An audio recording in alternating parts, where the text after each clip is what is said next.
Thank you, everyone, for joining Prep for All and Positively Aware for the Prep Users Union Prep Policy Update. This is our first policy update on all things prep this year. We know we have a lot of things going on policy-wise impacting the HIV movement. And so we wanted to just make sure that we are not losing some of those. We are talking about a lot of things that are impacting us negatively, but we want to also highlight some of the policies that are and proposed policies that are going to be helpful in increasing PrEP access. We know it's a lot of doom and gloom right now, it seems like, but there are actually a lot of champions who are fighting to make sure that our communities have equitable access to PrEP. So we wanted to just make sure that through all of the noise that's going on, that people have an opportunity to learn about those things. So, Prep for All, our mission is we are fighting to put life-saving medication into the hands of everyone who needs it. And even again, in this political climate, that is the fight that we're going to continue. This conversation is off record for any press, though we do welcome any follow-up questions. Please reach out to me, Michael Chansley, the Communications and Mobilization Manager at Michael at PrEP4All.org for any one-on-one requests with any of our guests or staff that are on this call. I'm going to introduce Brad, the senior advisor for Representative Bonnie Watson Coleman, but just want to give Representative Bonnie Watson Coleman and her office a huge thank you. They released the PrEP Assistance Program Act this past Friday. You can read Prep for All's full statement on that at prep4all.org/BWC underscore prep bill. And I would like to go ahead and turn it over to Brad. Thank you, Michael. And thank you all for attending. My name is Brad Corden. As mentioned, I am her senior advisor. And I wanted to just give you a brief summary just to explain the PrEP Assistance Program Act. This is a bill the Congresswoman has introduced in previous Congresses. So as mentioned, it was introduced last week, last Friday. Currently, we have 12 co-sponsors, and obviously we're always looking to get more. But the bill is divided into two main sections. The first is a grants program for the PrEP assistance programs. Basically, it would direct the CDC in collaboration with HRSA to create an annual $400 million grant program. These grants can be used to support existing PrEP assistance programs or create new ones in a state, territory, tribal government, or through federally qualified health centers. The goal of these grants would help cover the cost for things ranging from the PrEP medication, clinic and laboratory fees, office visits, to blood testing, testing for STIs, and as well as outreach and awareness toward high-risk populations to increase awareness about the existence of PrEP, as well as outreach activities directed toward physicians to provide education about PrEP and how to use it. The goal obviously is to work in collaboration with the high risk areas and with communities who need it the most. The second part is a newer section. This is the PrEP Pass concept. This is something that was brought to our attention by PrEP4All, and we were very excited about it. So what would happen is that HRSA would create the PrEP Pass. It will be a printable or virtual card that allows program participants to access PrEP medication and lab service they need at zero cost. It's not unlike the patient assistance programs directed physical cards provided by drug manufacturers. The PrEP Pass will serve two major purposes. The first is when presented at a pharmacy or lab, it will provide those entities with the information they need to have medication and lab services funded by a centralized federal agency. In this case, it would be HRSA. The pass also acts as an interactive community engagement tool, providing individuals with information on PrEP services and where they can find them. Now, these two parts work hand in hand. They do not, the PrEP Pass does not cancel out the need for the grant program and vice versa. The PrEP Pass works for the individual aspect, whereas the PrEP grants, I'm sorry, I'm mixing a lot. The PrEP assistant grants are meant for agencies and the state. So with that, again, we really appreciate the support from PrEP4All and all the organizations here. We want to continue to work on addressing the epidemic and try to end the epidemic so that we can actually, because we do have the tools, and obviously we are right now facing a uphill battle with this administration. Ironically, an administration that did start the End for HIV and HIV Epidemic Initiative back in 2019. Hopefully that we can actually get these tools moving forward. I will put my email in the chat for any follow-up questions, comments, or if anyone would like to express their support via, if it's an office, if they wish to co-sponsor, or if an organization wishes to become an endorser. So thank you all. Thank you, Brad. And anyone who wants to read the bill, they can go to Representative Bonnie Watson Coleman's website. And now we will turn it over to PrEP for All's Executive Director, Jeremiah Johnson, to talk about some of the other PrEP policy updates going on right now. Thank you so much, Michael, and so much gratitude to Rick Glasgow and Positively Aware for partnering with us on this webinar, as well as all of the amazing members of our PrEP Users Union. We believe very much that we need PrEP users directly involved in important policy conversations on how to get PrEP to communities in disproportionate need. And so, this is a really great discussion. And Michael, just congratulations on pulling a great panel together. Also, many thanks to you, Brad, for showing up. You have navigated so much back and forth with us in terms of this bill. For those who have been really tracking PrEP4All's history and some of our work, you've heard us talk about a national PrEP program for un- and underinsured populations. And the bill that the Congresswoman has introduced really is a foundation for that vision.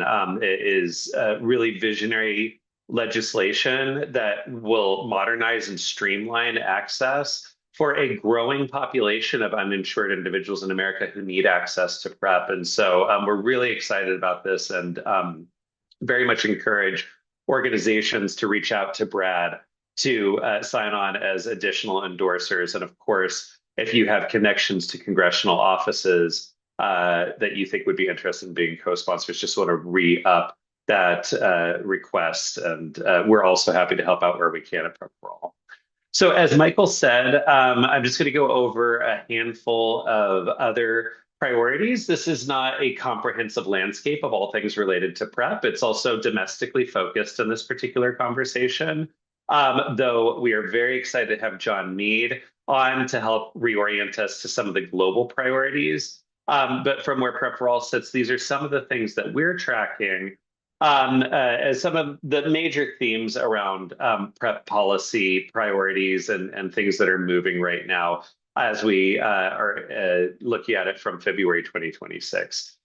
So one thing to open up with is that there are 3 other PrEP bills that we are tracking, 2 that have already been introduced and 1 that we are anticipating being introduced. I'll start actually with the bottom bullet point here and just express our gratitude to Congresswoman Waters, who, in response to threats to PrEP coverage brought about with threats to the U.S. Preventive Services Task Force, the Congresswoman introduced an act back in, I believe it was September, to try and protect that coverage for PrEP. And so want to first highlight that particular bill. We'll talk a bit more about some of those threats to coverage in a few slides. Back up top, you'll see that we are anticipating introduction of the PrEP, this is reintroduction actually of the PrEP Access and Coverage Act by Senators Smith and Schiff. And this is in that same vein of, but not just wanting to protect PrEP coverage, but actually expand it in some key ways, going even beyond sort of the protections that we already see. Also importantly, trying to gear toward coverage of all FDA approved forms of PrEP. So for those who are championing lenacapavir or Yeztugo coverage, this is a bill that I think is really important in terms of that. It also includes a grant program for PrEP education and access activities for un- and underinsured communities.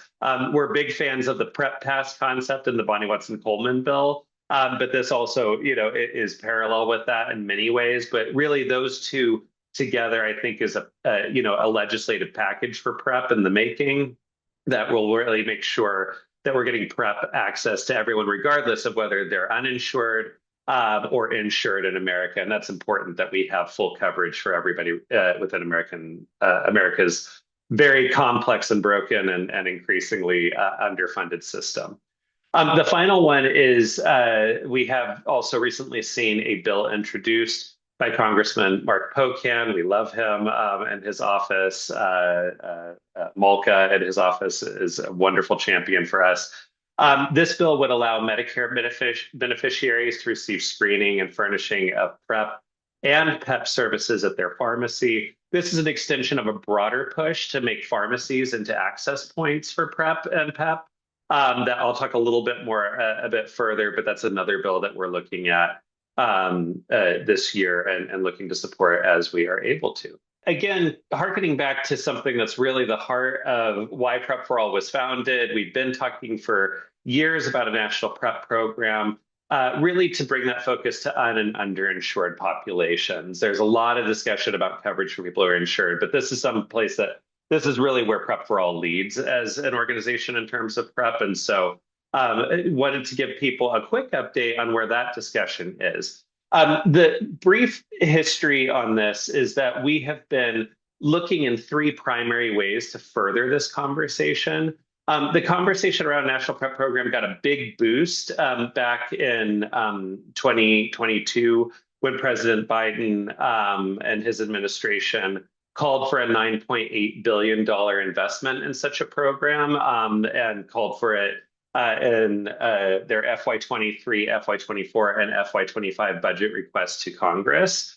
The update there, of course, is that the Trump administration has taken a markedly different view on HIV in the administration's FY26 request to Congress. They actually eliminated CDC prevention, eliminated housing supports for people living with HIV in the HOPWA program, and proposed even cutting Ryan White funding, which has left us really focusing on other pathways to keep this conversation going until we find ourselves in a position with an administration that isn't actively trying to sabotage the national HIV response and international HIV response.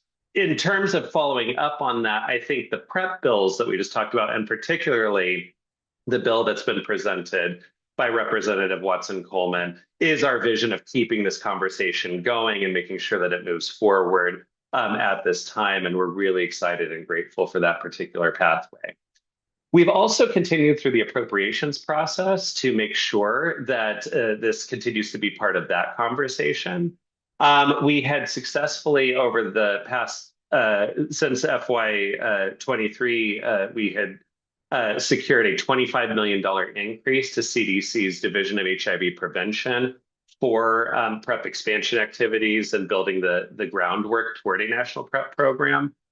We fought to preserve those increases in FY24 and FY25, and ultimately we're even able to secure protections of that funding level for FY26, despite a proposed $2 billion in cuts initially from the House to HIV funding overall. So that's a huge victory for advocates. We're also particularly proud of the Save HIV funding campaign, which was a very visual factor and a very visible factor in being able to push back against those cuts. So as of right now, we still, are looking where we can to use those funds and continue to talk with our allies where we're able to move things forward. I will say we were successful in getting report language again, even in this complicated climate, calling for a national PrEP program in the final appropriations bill. And so we're continuing to keep the narrative going forward in that way as well. We are also closely tracking still the CDC-funded pilot sites that were funded in 2024, thanks to these increases in funding to CDC. $10 million was spread across 5 jurisdictions: Oklahoma, South Carolina, Florida, Baltimore, and Houston. This was the first time ever that a CDC grant allowed flexibility for funds to pay directly for PrEP medications, really looking to leverage generic pricing in particular, but also looking toward abilities to add in long-acting injectable formulations into existing PrEP programs. And so I have an update on that, a little bit more of an update in a second, but those are sort of the three ways that we've been looking to keep things going. And I'm happy to say that we're still seeing our own ways of progress and finding our own ways to keep all of these different narratives going forward, minus, of course, what's exactly going on with the Trump administration right now. This is just very quickly the language that was included in the final appropriations bill calling for a national PrEP program. Just wanted to have that there, and we'll be able to share these slides afterward for anyone who's curious. In terms of the pilots, we have been in communication with CDC to try and understand how are things moving forward in terms of all of these. And it's been a complicated road. And so the good news is that we know that the CDC is continuing to monitor this program. They're still talking with the health departments. And we have been in communication with the health departments at various points to see how things are moving forward. The challenge is that this grant was first introduced in October of 2024 with an initial end date of May 2025. That's a really short time to get a program like that together. And so the sense was always that there would be a no-cost extension of a year for implementation to take it through to May of this year, 2026.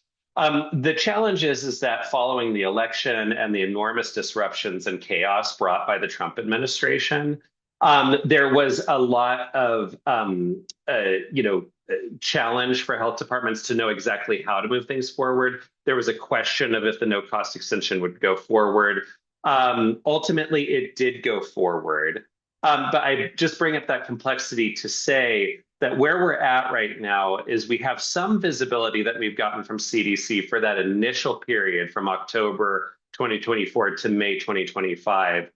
But we're very closely and eager to hear more about the year after that, when we anticipate that health departments were more able to really dive into that implementation, and when we're anticipating that we might get some more interesting information out of it. The good news is that they did still track these funds as contributing to PrEP services for over 12,000 individuals, and that of those receiving those services, over 80% were Black or Hispanic Latino. So we know that these are dollars going in toward helping to support the communities that we need to be supporting in order to get more equitable access to PrEP. In terms of, were these building on existing PrEP programs? Were these real innovations? Were these new patients coming in? We're waiting for more information from the CDC. So we're going to keep talking to them to understand. We also want to be talking to the CDC to understand, particularly with all the chaos of the past year, what's the next step for this? And we would be advocating that there probably needs to be additional funding for this, especially if you've gotten new people onto PrEP. What's the continuity for those individuals to remain on PrEP? Also, have we given this a fair shot to show that this approach to PrEP access is working? And so this is the limited update we have right now. I think there are some good signs considering the situation we're in, but more that we want to track with CDC, and certainly some advocacy to try and keep this moving forward. And I will just note, I know I'm going over a lot, and we are going to go to our panel of speakers after this because we want to hear from them in particular, but there will be a question and answer section at the end of this call. So if you do have questions about any of this, please just jot it down and we'll be able to go through more of it later on. I do just want to quickly say that the reason why we're able to continue having all of this conversation is because advocates showed up en masse over the past year to fight those $2 billion in proposed cuts. And just a huge shout out in particular to Max Boykin and everyone at the Save HIV funding campaign. And all of the advocates who showed up to all of the weekly calls. We have weekly calls every Tuesday at noon Eastern. You see there's a bit.ly link at the bottom of this slide. If you want to join and be part of that, you can sign up. It's really that advocacy that is why we could still have this conversation. And that was the reason why PrEP4All in particular pivoted toward this advocacy so hard, is we know that you can't build a national PrEP program if the foundation is crumbling underneath that. Now, one of the really notable wins with this, I think I just have to say, is that, in talking with congressional offices, there was a recognition that some of the housing cuts, some of the Ryan White cuts, that those were really, really terrible things to do. There was a lot of education that had to be done on CDC HIV prevention, particularly with all of the attacks against CDC right now. So the fact that we managed to get level funding for that was a huge victory, and I think a real credit to PrEP users and PrEP advocates being part of this conversation, and HIV prevention advocates more broadly. So a huge congratulations to everybody. The one that's really coming up this week is a reminder that in this setting where Congress has given up so much of its power of the purse, unfortunately, it's a two-step process. You get those funding levels through appropriations, but then we have to make sure that we're going and ensuring that the administration is spending the dollars as they were appropriated. And just this week, of course, we are seeing some likely illegal attempts to withhold CDC funding, including some HIV prevention funding from 4 states, California, Colorado, Illinois, and Minnesota, to put pressure on democratically led states, particularly around some of the brutal immigration enforcement that is going on at this time.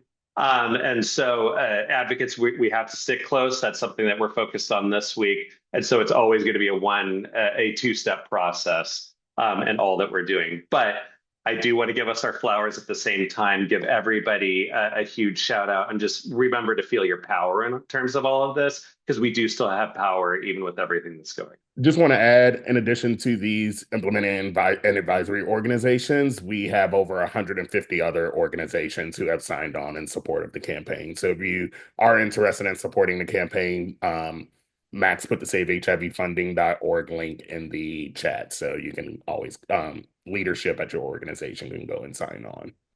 Just a few other quick topics that we're tracking that you probably have heard about as well, just so you know where we're at, and then that'll set us up for our panel conversation. But of course, a lot of people have been focusing over the past couple of years on the aftermath of the the pathway of the Braidwood case, and now the aftermath of the Braidwood case. I'm not going to give you the full details, but this was a case that originated in Texas and ultimately went to the Supreme Court. That started it specifically as an attack on PrEP coverage for employers who felt like it went against their religious freedoms, and ultimately translated into an attack on the Affordable Care Act more broadly, ultimately threatening preventive services coverage for 150 million Americans. And that's including cancer screenings, that's including diabetes screenings, all sorts of things that matter to lots of people. And so really shows that how one attack on a marginalized community can quickly expand into something that's a major attack on multiple of people, and something that I think is always important to remember. PrEP advocates really paid attention quickly because of the PrEP nature of this, but also just more broadly because we wanted to make sure that the mandates for preventive health coverage were preserved. And as it is right now, and this is still the case, the Affordable Care Act empowered the U.S. Preventive Services Task Force to mandate coverage for any preventive service that gets an A or a B rating. PrEP at this time has an A rating, very clearly for 3 versions of PrEP: Truvada, Descovy, and Apretude. There is some advocacy and a discussion about whether Yeztugo should already be considered to be part of that definition, but it's not as clear in terms of that.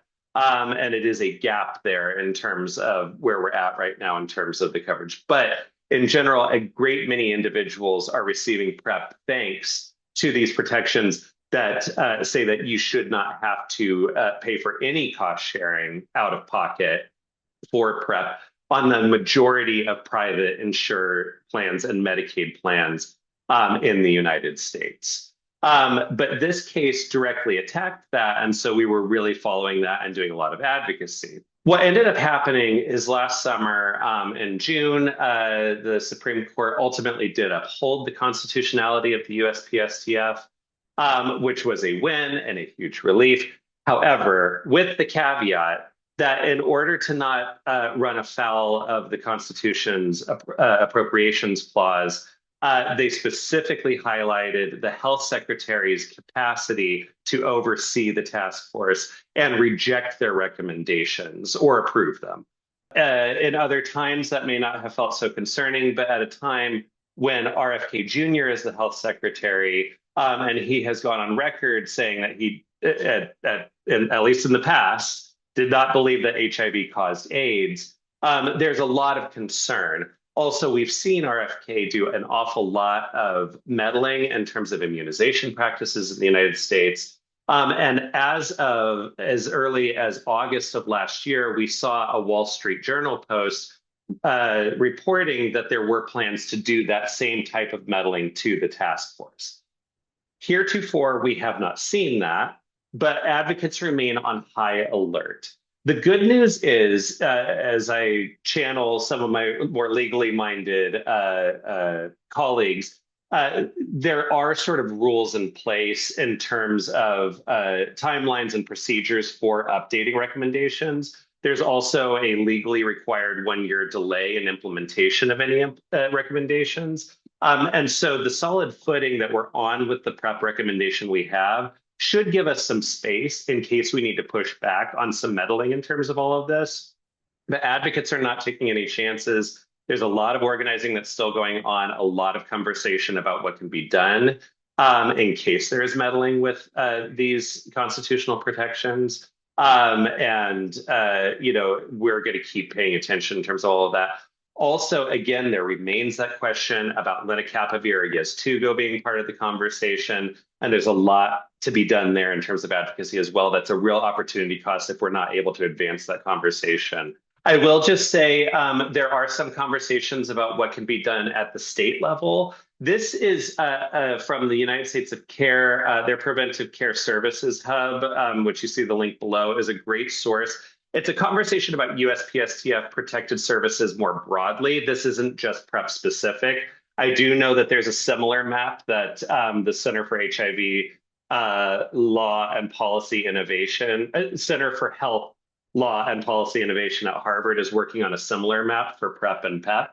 But all that to say that there is that conversation moving as well, and invite you to look at those resources if you want to understand some more of what those state protections are. The problem is with state protections, there's a lot of gray there. And so we really want to try to protect it at a national level as much as possible.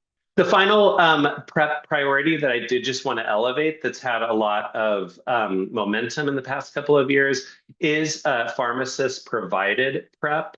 And you see here a map of prescriptive authority that is allowed to pharmacists across states. What you'll see is that there's been a fair amount of progress with some of these regulatory bodies and in some case legislative bodies across these different states to allow for pharmacies to become more better access points for PrEP and PEP. So if you want more information on that, I'm out of time, but definitely encourage you to check out RxEACH or reach.org. They've been championing a lot of this advocacy. You can look into more in terms of all of that. I think for us at PrEP4All, this really fits into a conversation about expanding those provider networks for people so that they have more ready access to PrEP access. There's a lot more that has to be done in terms of being able to make sure that pharmacists are compensated for these services. Also, of course, we have to address the cost and coverage issues for individuals themselves, for PrEP users. But this is a puzzle piece within that larger puzzle, and one where we have seen some successful advocacy, including in states that you might not expect PrEP narratives to be advancing as far as they have. And again, if you have questions or comments or anything on that, we could ask questions a little bit later on. Back to you, Mike. Thank you, Jeremiah, for that update. I'm going to keep it quick so we can jump straight into the panel discussion. But again, we are doing this as a part of the Prep Users Union. That is a initiative that PrEP4All launched a few years ago. And basically, we want to elevate the voices of PrEP users in these PrEP policy discussions. We do that with our story bank, which is a collection of stories for our campaigns, as well as we do direct advocacy, putting members of the PrEP Users Union in direct contact with stakeholders to discuss HIV policy issues. Also, a big part of what we do is making sure that we're giving diverse voices a voice in the media. So when we have people who will reach out to us and say, hey, we're looking to talk to someone who is on PrEP or who is seeking to get on long-acting injectables, we don't want to keep regurgitating or recycling the same voices. We want to give various opportunities based on region and demographic and unique challenges that people experience, so that they're elevated in these news stories as well. So that's not just me and Jeremiah constantly having the conversations every time the media reaches out to us. Some of the successes that we have, we did a PrEP Users Union led petition pushing CVS Health and Gilead to work together to make Yeztugo acceptable when originally CVS Health was not going to cover Yeztugo. Also, the PTU members have actively engaged the Save HIV funding campaign. The PrEP Users Union and members have been featured on CBS News, Stat News, The Advocate, The Body, and Positively Aware. And if you have any questions, you can reach out to me or go to the PrEP4All website and click Get Involved to learn more about how to become a part of the PrEP Users Union, or you can watch some of the videos that we have on the website. And going to kick it back to Rick and Jeremiah, who are going to facilitate the panel. We partnered with Positively Aware on this webinar, but also partnered to do some first-person stories. All of the panelists that you are about to hear from have written pieces for Positively Aware. So if you want to scan that QR code or go to if you go to prep4all.org/news, we have a link to those stories on Positively Aware's website as well. So you can read those stories or go directly to Positively Aware and read many of the great stories that Rick has for us on there as well. So, and Michael, while you do that, I also want to say my thanks to you for shepherding all these writers that were able to share their stories and perspectives in those first person commentaries. So thank you for that.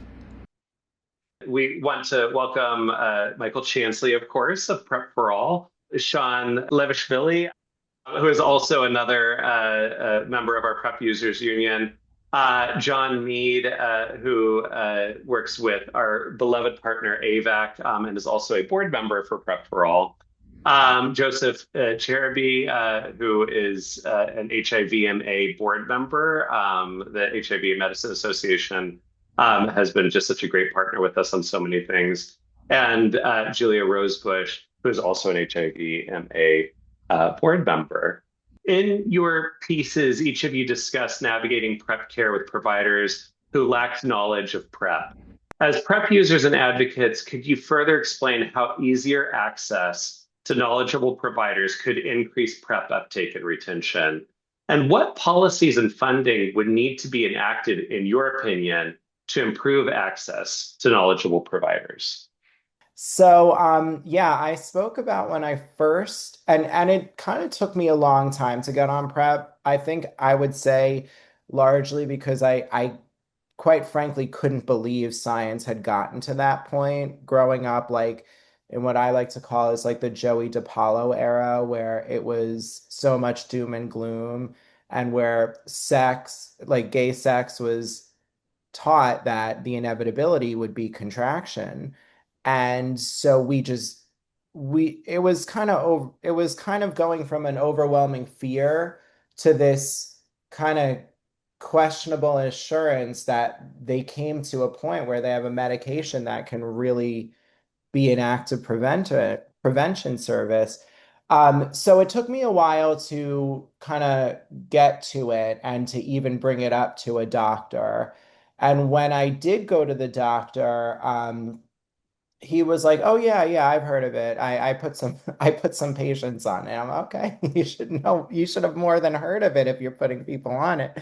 And then I spoke with him a little bit about the different types of PrEP available, and he at the time only thought that there was Truvada. Now, in my own education, I have learned that there is a lot of safety around all of the approved medications, and that um, Truvada, like Descovy, is not astronomically safer or softer on the body than Truvada. And actually, different people might react differently to each medication. So it could be a trial and error thing.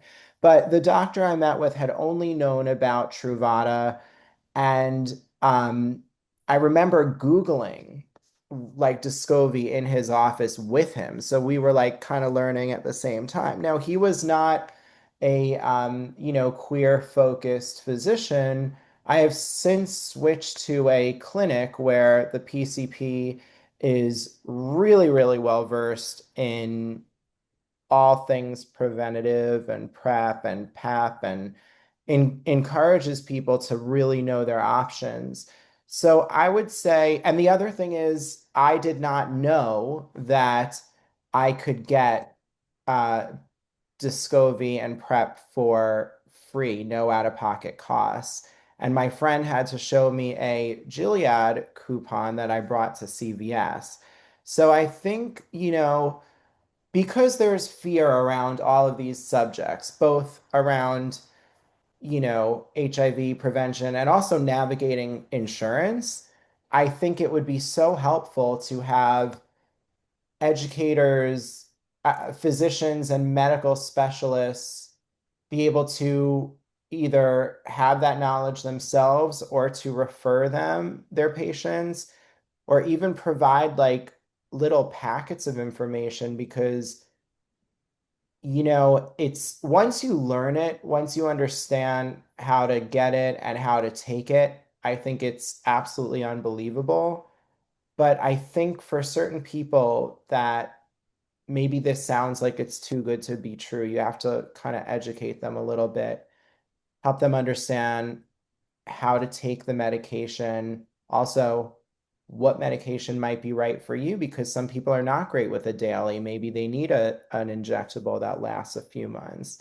So I think it's really about letting people know what their options are, letting people know that it exists, and letting people know that the approved methods and medications are safe, tested, and have been around for more than 10 years. Thank you so much for that, Sean. And again, for sharing your personal story around this stuff. I think it's enormously powerful, and important for people to hear what people are experiencing and agree with you. That's actually a big foundation of the advocacy that we've done for a national PrEP program, is that it's just too complex. People have to know about too many obscure programs. Sometimes they cover meds, sometimes they cover labs, but they don't pull it all together. That's why we're really excited about the PrEP Pass concept from Representative Watson Coleman. And on the provider education piece, absolutely something that needs to be built in. And one thing from a policy perspective, I will just say right now, is we are hearing there's a lot of threats to the AIDS Education Training Centers, or AETCs. And those are important centers for provider education. And as much as we need to do even better, what already exists is under attack. And I think that's something that's a priority for us with the Save HIV funding campaign, but more broadly. Michael, do you want to share some thoughts? Yeah, so I just to add to that, I've been on PrEP this April, make 11 years. So I've been on I'm one of those people who I have been faithful on the first version of PrEP that came out. I've been on Truvada all the way up until 2021, and since then I've been on generic Truvada. So for me, it's kind of it's if it's not broke, don't fix it. It's what's been consistently working for me. And so, but still, even as an advocate, going into a provider's office, especially when if you switch insurance or for any reason you need a new provider, I don't like to walk in with like, oh, I'm a, HIV advocate, big billboard, like trying to, like advertise who I am or anything. But so just walking in as like a regular patient, letting the doctor do their job. And then you're sitting there in a clinic and getting very much so misinformation from your provider about the window periods on how long you have to take medication before it's effective, how forgiving it is as far as adherence, how having providers tell me on demand does not work, having providers tell me that the effectiveness is not as high as it really is, telling me that in order for it to work, you still have to consistently use condoms and not using, so getting all of this misinformation. And I always think if I can go into an office and as an HIV advocate who's immersed in this work, who's done the readings and the research and knows how PrEP works, I always think, what if a 19-year-old is walking into the office who hasn't found their voice, may not have all of the correct information, and they're having to navigate this.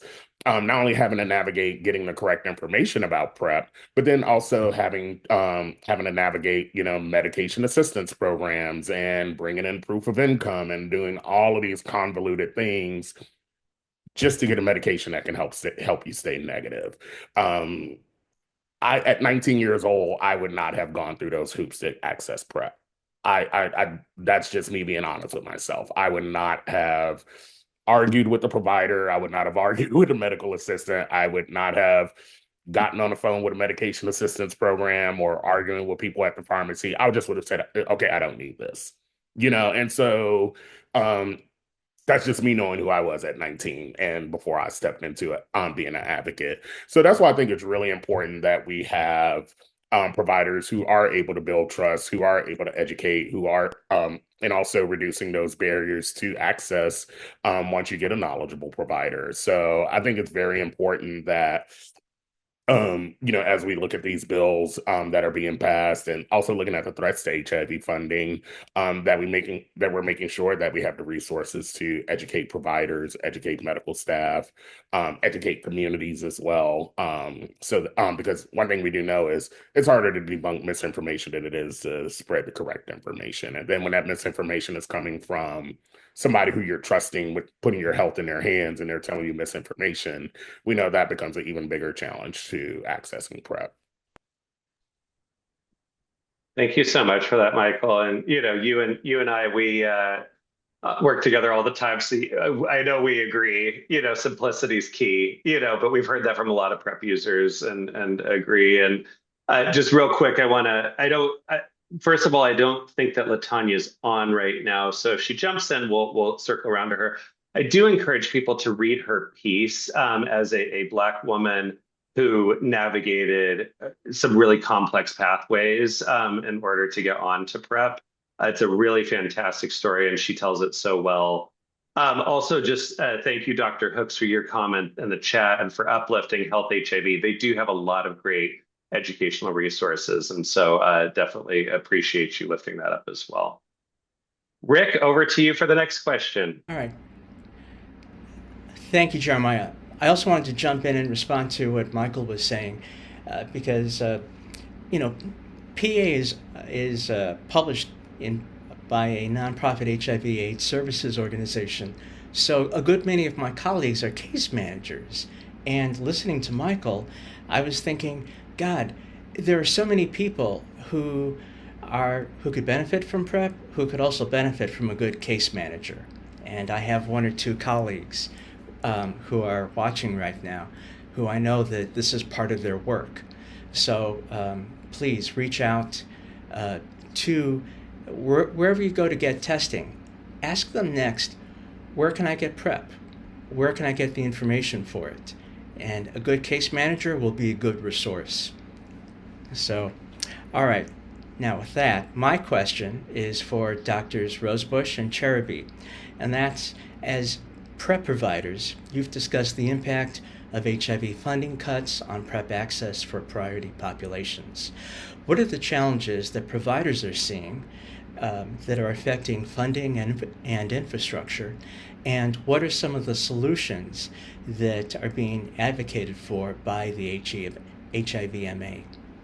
So, I think the volatility of the situation that we're in right now is certainly playing a huge role. As Jeremiah had mentioned previously, we'd been told with the appropriations bill that, we were going to be receiving level funding, but then we are seeing some additional threats and revocations of funding here in Chicago specifically, right? Lurie Children's lost a multi-million-dollar grant that looked to scale up PrEP access for Black women in Chicago.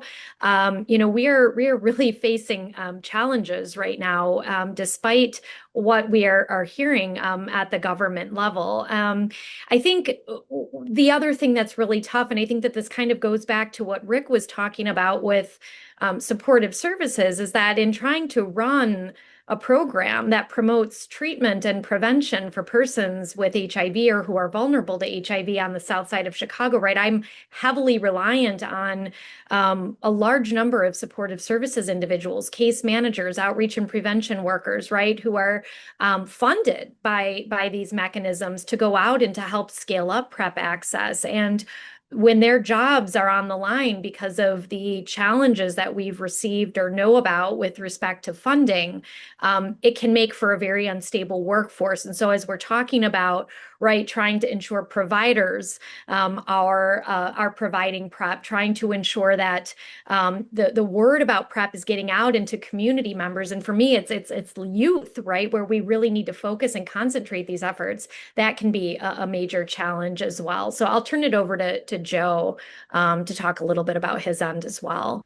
Yeah, thanks, Julia. So, like, one of the major things that we've been working on in HIVMA has been working with other medical organizations in order to see the disruptions that we've seen through to the care that we could provide in our respective clinics. And the two most affected, not surprising to anyone here, the two most affected populations are undocumented folks and trans and gender diverse folks, right? And so that is always going on in the background of our brain right now of just like, how do we get people in, period, with respect to, these are two populations that are historically neglected. Our old systems weren't working for them, and now they're specifically being targeted. So how do we actually get these people into a PrEP program? How do we get them to sign up for a program? As a person who is gender diverse and has many gender diverse friends, no one really wants to sign up on a registry these days, right? So that is one of the, of course, major issues policy wise. The other thing is that I always have to remind people, when it comes to HIV funding, HIV treatment is one side, HIV prevention is a completely different side, right? HIV treatment side, you have Ryan White. And yes, we've been advocating for that stuff and we've been pushing hard. And yes, we've had wins, which is wonderful. And the AETCs are surviving for now. But on the prevention side, it's always been difficult to get funds. It has always been hard to figure out how to get this to work. PrEP works. Prescribing PrEP is easy. It's way easier than prescribing diabetes medications. It's way easier than prescribing blood pressure medications, right? So why is it hard? It's because it's purposefully hard to get us funding for labs as well as get the medications paid for, right? I had to learn all of this stuff on the spot. I'm a doctor. I was trained to doctor. But the thing is that with respect to prevention stuff, I have a giant team that works with me. So we can talk about access and getting other providers knowledgeable about it and making sure that there's access in a variety of different places. But without that education piece, and specifically the education that is required to navigate this complicated system, people are going to continue to get bills for hundreds, if not thousands of dollars. And they're going to say, heck, but why would I do this? So there's so many different things that are being attacked. But for me, the biggest thing is that our biggest source of education up until this point was the CDC Division of HIV Prevention, which is being directly targeted. The Let's Stop HIV Together campaign, completely zeroed out. I used to be an ambassador. So like what I'm saying is that our resources that used to be there are purposefully being taken away. And we can't help the most vulnerable of populations. And so it's a bit of it's a very challenging situation for us right now. And I can only imagine what Julia is facing with the youth and with specifically the targeting of that hospital and that program specifically. So again, the rules aren't being played by and it's not being fair. But we're continuing to look at disruptions. We're continuing to advocate. We're continuing to speak with legislators, and we have a state level advocacy program that we're also working on as well. Thank you so much. Rick, did you want to jump back in? Yeah, just real quick. Two things. Here are some of the programs that are being affected by the $602 million rescission effort from the CDC. This comes from the Chicago Sun-Times that was published yesterday. $441,000 to the Puerto Rican Cultural Center here in Chicago for their comprehensive HIV prevention program. $600,000 for the Illinois Department of Public Health's HIV prevention and surveillance program. Similar amount for the Chicago Department of Public Health. So these are all things that, down to the local level, that are being affected by federal funding. And this is what advocacy, though, on all levels, from the national to the local, can push back against. But this is something that we're always going to have to be doing, I'm afraid. And then I was just curious, are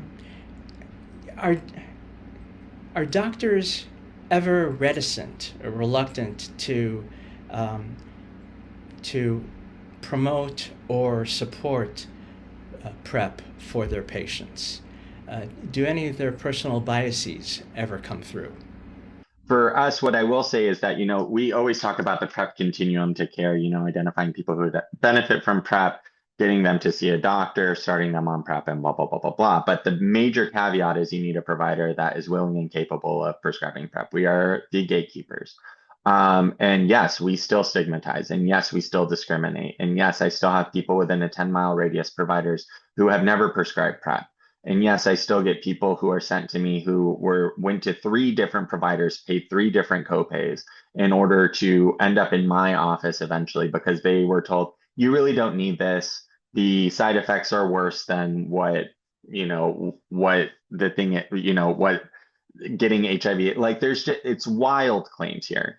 But I'm gonna give there's a nuance here, and I have to give some credit here, okay? For years, we as a specialty in HIV and infectious diseases have told people that anything to do with HIV, any antiretroviral therapy, you need to see an infectious disease doctor. And now we're reversing that paradigm. We're saying, actually, as a primary care provider, you can actually do this. So that takes time in and of itself. So let's start there.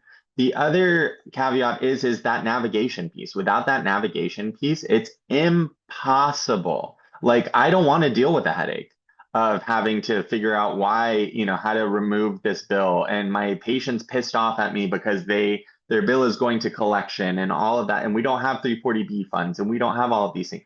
It's not easy to navigate. So again, without that technical assistance, without that capacity building, without that education piece of how to successfully do this, I mean, for goodness sakes, the NASDAQ guide is 80 plus pages. Right? Tell me another drug that requires 80 plus pages to explain how to frickin' prescribe it. It's insane. It's complicated for a reason. And so, again, while we do see stigma and while that still exists, that doesn't mean that the system makes it any easier for us to actually be able to successfully prescribe it. Yeah, Joe, I could not have stated that better myself. I think with adolescents, sort of as you pointed out, it's an especially unique population because the family or support system of the individuals come into play, right? Issues around privacy, confidentiality, understanding. And we see patients not just from Chicago and from Illinois, but oftentimes from Indiana or bordering states, right? Understanding what laws look like in other states with respect to providing care, sexual health care to minors. That's a really big barrier. And I actually worked with a couple of trainees to recently publish an analysis looking at pediatric providers compared to family medicine providers and providers who see adult patients. And we noted that the pediatricians in the bunch were considerably less likely to prescribe PrEP, to understand PrEP. So how are we doing that? I want to give a shout out actually to a program called ECHO ECHO, which many of you may be familiar with, that we're actually trying to leverage here at the University of Chicago to provide more education to providers throughout the state of Illinois in places where they don't always get access to standard information to enhance prescribing, not just to adolescents, but to people across the age spectrum. So I think that as we're thinking about threats to the AETCs, we can also think about other programs like ECHO that are really receiving solid funding right now that we can leverage to try and get the word out to providers who might not otherwise feel comfortable or feel empowered to make decisions for their patients. Thank you so much, Drs. Cheruby and Rosebush, for those responses. And the one thing I will also say is this is where we've been curious as part of like a national PrEP program to leverage telehealth in unique ways. Because if you have a talented provider who's culturally competent and understands everything, we have programs like the Iowa TelePrep program where they've been able to connect PrEP users to a doctor who's based in one location at the University of Iowa all over the state in a very rural state and have a lot of success with that. And so, but we need the funding, we need those programs, and we need that innovation to make that happen, in addition to the provider education pieces. Going to turn to introduce John Mead from AVAC, because we want to make sure, and I'm sorry that we're only getting to the global piece this far into the conversation, but there are massive challenges in terms of HIV prevention globally that we've seen over the past year. And so, we would love to hear from you, John, before we then open up the conversation. I see some questions coming into the chat. We will turn to that after this. Also, just a reminder that we're going to take this to a quarter past the hour. So the conversation's still going. But John, can you talk to us about the impact of funding cuts abroad, especially when it comes to accessing comprehensive HIV prevention? And could you tell us more about the advocacy at AVAC and other global advocates to push for global access to PrEP, including long-acting injectables? Thank you, Jeremiah. And thank you for including the global context, because as we know, like the cuts and all of the administration changes that we've seen impacts greatly the global community. This week was the anniversary of my organization, AVAC, suing the federal government because of USAID cuts, right? Being illegal and unconstitutional, right? So AVAC's advocacy to expand global PrEP access, including long-acting options such as lenacapavir, is focused on making sure that these breakthroughs move from promise, because there's a lot of promise and a lot of hoopla, to programs in real clinics and communities that need it the most, right? That's the difficult part. Right. And as I wrote in my article, lenacapavir is game-changing prevention option, but it cannot and should not replace existing PrEP options and PrEP choices. Equitable impact depends on maintaining a full prevention menu that fits people's lives across different contexts. Right now, global advocates are pushing in a much tougher operating environment than usual, right? As we all are, with prevention slowed down by program freezes, staffing cuts. There are international HIV organizations that has been shut down because a lot of their funding comes from the US government, either through the PEPFAR program or USAID. Right? The dismantling of USAID and significant reduction in PEPFAR, which operates in over 50 countries across the globe, right? These disruptions affect the systems and community infrastructure. So what are advocacy tools or advocacy steps that global folks are pushing towards? Turning agreements into accountable access. Right, a major development, as reported last year, was an agreement between Gilead Sciences, the Global Fund, and the U.S. State Department through what's left of PEPFAR, right, to deliver Len to 2 million people over 3 years in early introduction countries, primarily in Africa, right? These are meaningful first steps. We advocates fought hard for some semblance of PEPFAR to be kept, and to be preserved, right? Because it's one of the most successful global health programs in existence, right? So yet advocates are demanding basic transparency. There hasn't been data from PEPFAR or any other program since 2024, right? We do not know what it looks like. There's no transparency on the price of this deal that Gilead and Global Fund and US State Department are putting together, right? So clear commitments so rollout doesn't stall and become a boutique option for a privileged few, right? Align the strategy with prevention targets, budgets, and transparent MOUs. The State Department's America First, as we've all come to know and hate it as, global health strategy keeps HIV as a stated priority, but it's not embedded in the targets. There are no prevention targets. There are no prevention goals. So how are you going to say it's a priority if you're not tracking towards it, right? And they have developed MOUs with countries around the globe that were PEPFAR countries. There have been 15 MOUs that have been signed. Four are being circulated, not by the State Department, but by folks in those countries because the State Department will not release them to communities, right?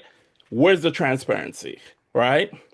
From an administration that is like, we need to be transparent about fraud and waste and abuse, right? But they're not being transparent in any way, shape, or form, right? And also NIH, right? Investing in implementation science and community leadership. NIH is obviously we need implementation science to see how these products work in the real world, right? But the NIH is not taking community input on what that looks like, right? What does this implementation say? What questions are you asking? What communities are you looking at, right? We don't know because the NIH is not sharing that information with us. They're just going to do these and fund these implementation science research projects that might not even be asking the right questions for the communities that represent us, right? So we need to make sure. So the bottom line is global advocates, including us at AVAC, are working to ensure long-acting PrEP is introduced with speed, scale, and equity, right? Backed by sustained funding, PEPFAR, NIH, Global Fund, transparent deals, strong community-led demand creation, data, because we can't do anything without data, and a package that keeps choice at the center of it all, right?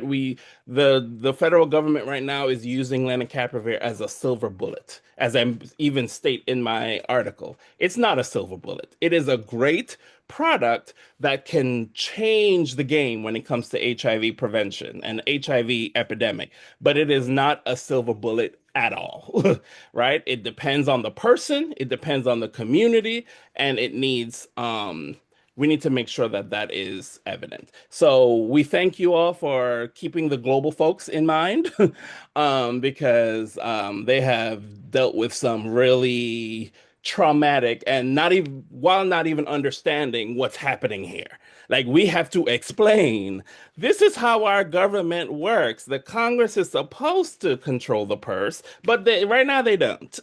The Congress is supposed to do this, but they're not doing it. And trying to explain like why is that the case? And I was like, who knows what is happening, right? Who knows what is happening? Because we don't know. We can't predict any of this. So, but yeah, thank you for having me, and I'll take any questions on the global front if there are any. Thank you, John. From Dr. Hooks, he is seeing in Michigan challenges for patients to get insurance coverage. He's seeing that insurers are not covering Descovy anymore, only Truvada. Also, patients who are on PrEP and have commercial insurance, they're seeing that their labs are not being entirely covered, and they're having to pay huge copays despite trying to be very diligent of appropriate ICD-10 codes. So he's wondering what others are hearing about that and what advice there is. I see there's some really good responses actually underneath that. But Michael, did you want to answer that real quick?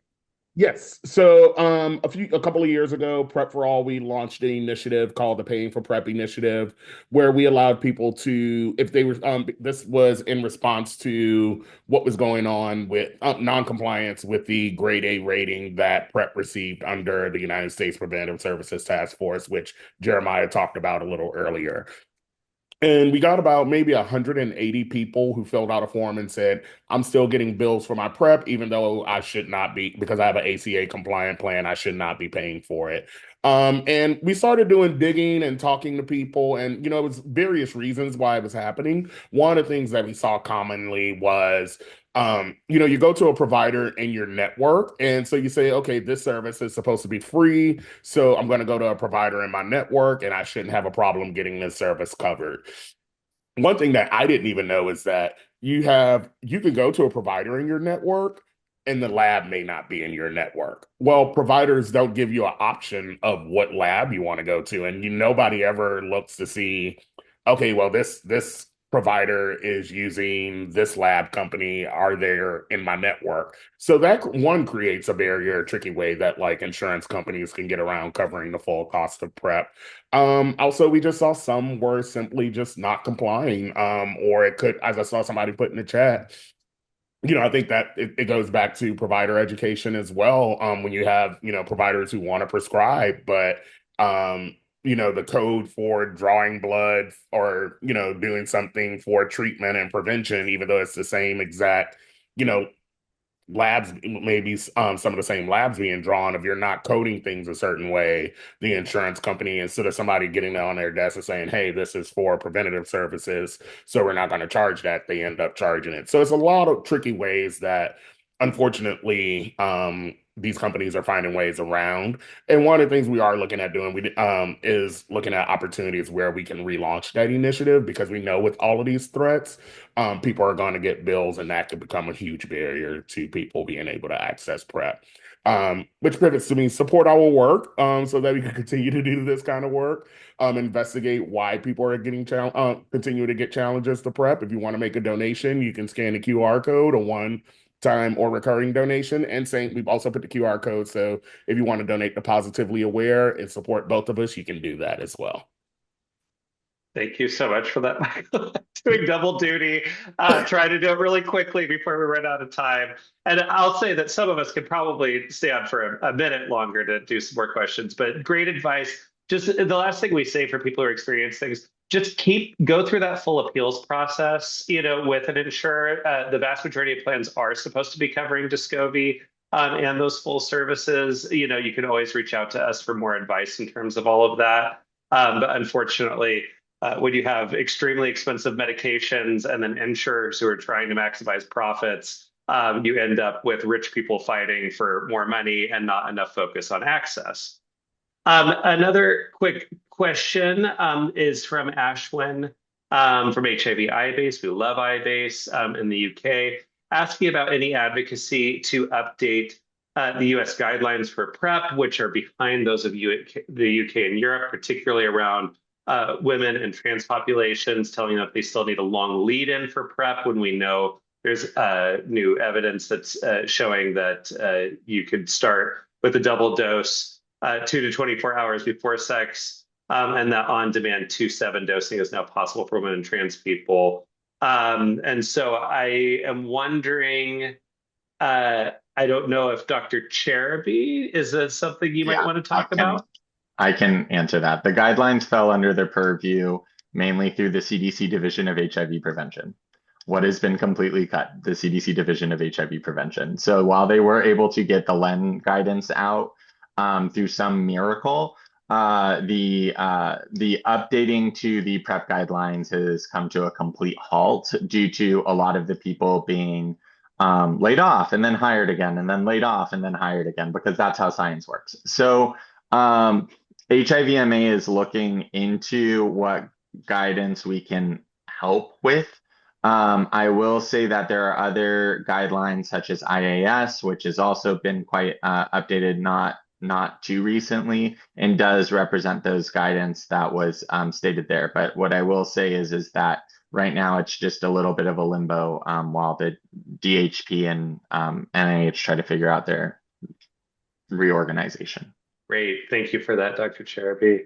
There was a question in the chat about for the new proposed PrEP policy, which I'm guessing is related to the bill by Representative Watson Coleman. Would there be a hard limit to how many total people could access PrEP through it? I think really that would be dependent on sort of the funding level. So right now that bill, it is tied to a request for $400 million a year, which is sort of on par with what we've been talking about for a national PrEP program for years. So really it would be just about getting all of the services to fit in. I don't think there would be a hard number. There would be some, as the bill is written right now, sort of verification that someone is uninsured to be part of that program. And in terms of a specific risk profile, right now the bill is written very generally. We ultimately, as it is implemented by HRSA, should we get this across the finish line, then I think we would have to talk about how it's implemented and how that would look. So the quick answer is that there is a new national coverage determination that came out, I believe it was at the end of last year. It may have been even older than that. Basically requiring PrEP coverage. It moved it under Part B out of Part D, though. So there had been some concerns about how that's going to work for sort of access through different pharmacy networks in particular. But I've not heard of big challenges with that. So I'm presuming that a lot of that has moved through. But I do think it looks like Steve Holman put some helpful links in there to the national coverage determination. And so I encourage people to go and check that out. I think that's as much as we're going to be able to get to. So I'll turn it back over to Michael to close us out. Thank you for people hanging on and for our panelists who were able to hang on a little bit longer. But back over to you, Michael.